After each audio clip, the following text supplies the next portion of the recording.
So ఈ బాధ్యత ఉన్నప్పుడు అందులోని ఈ కుర్చీ అటు అంటే పాత ఎన్టీ రామారావు మరి చెన్నారెడ్డి గారు ఆ పెద్దలను వదిలేస్తే చంద్రబాబు నాయుడు గారు రాజశేఖర రెడ్డి గారు లేకపోతే కేసీఆర్ గారు వీళ్ళనే కదా చూసింది ప్రాంతం.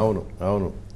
సో వీళ్ళ ముగ్గురు ఓ రకమైన చాలా పట్టున్న నాయకులుగా ఎదిగిన వాళ్ళు, చాలా అనుభవం గడించిన వాళ్ళు, రకరకాల ఒడిదుడుకులలో వాళ్ళ ముద్రలు వాళ్ళకి సపరేట్ ఉన్నాయి. అవును.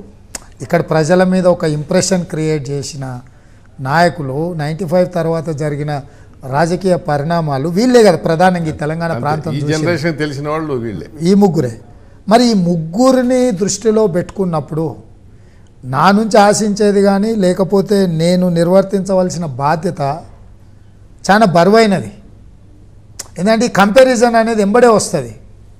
బాధ్యత ఉంది, ప్రజల ఆకాంక్షలు కూడా ఉన్నాయి.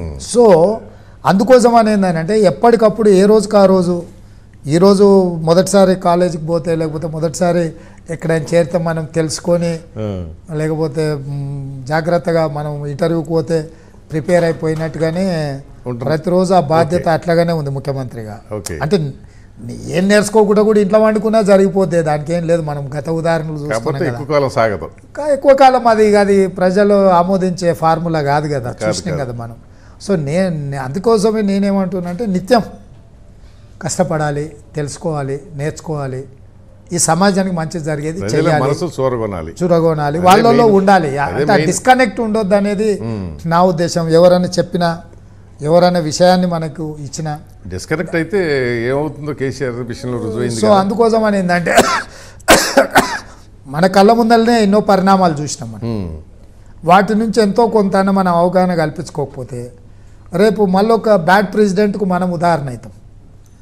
సో ఆ అనవసరమైన ఉదాహరణ కింద మనం మిగిలిపోవాలి. క్లారిటీతో ఉన్నావు అనేది అయితే నాకు తెలుసు, కానీ చాలా మందికి తెలియదు. అంటే ఇప్పుడు మీకు అంటే మీతో నాకున్న సాన్నిధ్యం అనుకోండి, వివిధ హోదాలల్లో నేను ఎదుగుతున్న పరిణామ క్రమంలో మీలాంటి వాళ్ళతో కూడా ఏదైనా సలహా తీసుకోవడము, ఏదైనా క్రైసిస్ వచ్చినప్పుడు మరి ఇది ఇట్లున్నది ఎట్లా చేద్దాం అనడము. మీకు అసోసియేషన్లో మీకేంటంటే అరే పిల్లవాడు పర్లేదు తెలుసుకుంటాడు, అవసరమైతే కష్టపడతాడు, చేస్తాడు.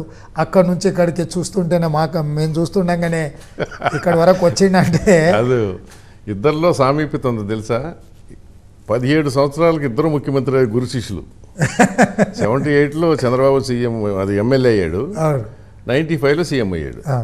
కరెక్ట్గా అంతే కదా? అంతే, కరెక్ట్. సో 2006లో జెడ్పీటీసీ, 23లో సీఎం, 17-18 ఇయర్స్. అదే సో ఇద్దరు ఒకటే రికార్డు నెలకొల్పారు అనుకోవచ్చు అనుకుంటా. కానీ